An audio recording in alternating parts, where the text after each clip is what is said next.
mat. A nice little swing cut to table false cut type thing, where you're doing swing cuts and then putting them on the table, and it's a false cut. Basically, that's why it's a swing cut to table false cut type thing. Right, what you do is you cut the packet in half, and you cut a bit more off, and you cut a bit more off, and then you table packet, you table packet, you table packet, you cut a packet, you cut a packet, you can cut a packet, you table packet, table, and you do all of that. So you cut the pack God knows how many times, but you haven't cut it because it's all stayed exactly the same way that you had it before you started doing any of the non-cuts. And all you're going to do for it is break your packet roughly in half. Try and get it roughly in half. Chunk that over into that hand, because you need a big packet on the bottom for what comes next. You break a small chunk off there, about a third off, put it across, and you're catching a pinky break on it. So you're keeping your angles so they don't see it. You cut another packet off, you put that on the top, and you're catching not a pinky break, but a ring finger break. So you've got two breaks now, one between your little finger and the packet, your ring finger and the first little packet, and then your ring finger and the top packet. And then you put that packet on the table, then you'll cut at your ring finger break, and then you'll cut at your pinky finger break. Then you do the same thing again, you cut a packet over as that hand, you cut a packet over and catch a pinky break, you cut a packet over and catch a ring finger break, you put them on the table, put that on the table, put that on the table, put that on the table. A lot of cuts which should have done a lot to the packet as far as your spectator is aware, but you haven't done a thing. I nearly said sodden, I just did.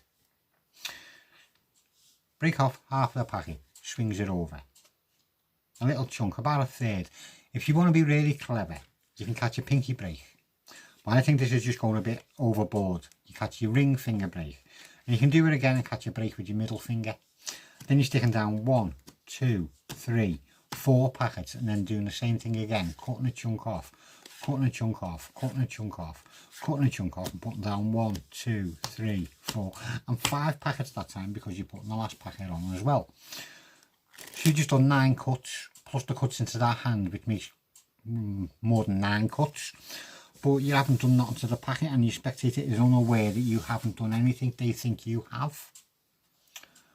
Once more, cut in half, swing it over into your other hand, cut a little chunk off, swing it over, catch your pinky break, cut another chunk off, catch your ring finger break, put that packet down, ring finger, little finger, cut, little finger, I haven't left myself enough, ring finger, 1 card down, 2 cards down, then that packet, and then that packet.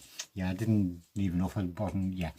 And it does exactly what I said it was going to do, leave your deck in complete order. Now there is another nice little swing cut one, which I was introduced to by Joseph Raxek. He sent me a video of it. It was from Scam School. Somebody doing a trick on Scam School, which was a very nice effect. It was. Didn't get onto it at all at the start, but then again, neither Brian Brushwood or the other fellow who was there with him, and I can't think of his name either. No. Anyway, this other one, I hope you don't mind me showing this, Joseph. If you, I mean, I didn't know if you were going to do a tutorial. Not stopping you. You've still got every right to do one. What you're going to do is do a swing cut across with about a third of the packet. Do a swing cut across with half of what you had left. Catch a pinky break. Put this one on, but kick it into your fingers and just leave it resting on your thumb. So you got like a Z. You see what I mean? You got like a Z. Then you're just going to turn your hand up and let the first packet flop down and flip it over. As you let the next packet flop down, flip it over, drop that one down, drop that on the top and flip it that way. 1. Pinky break. Z break.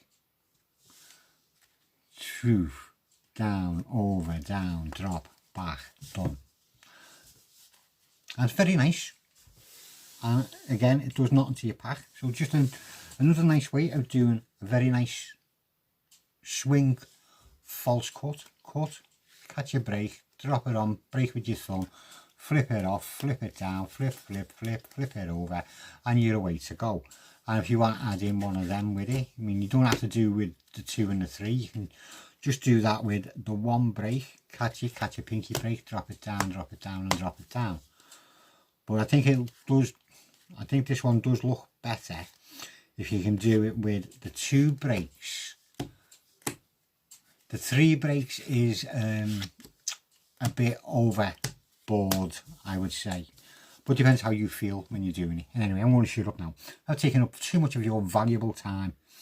I'm just a lonely person, I suppose. Thank you very much for watching. I do hope you enjoyed it, get some use out of it, and I'll see you again soon.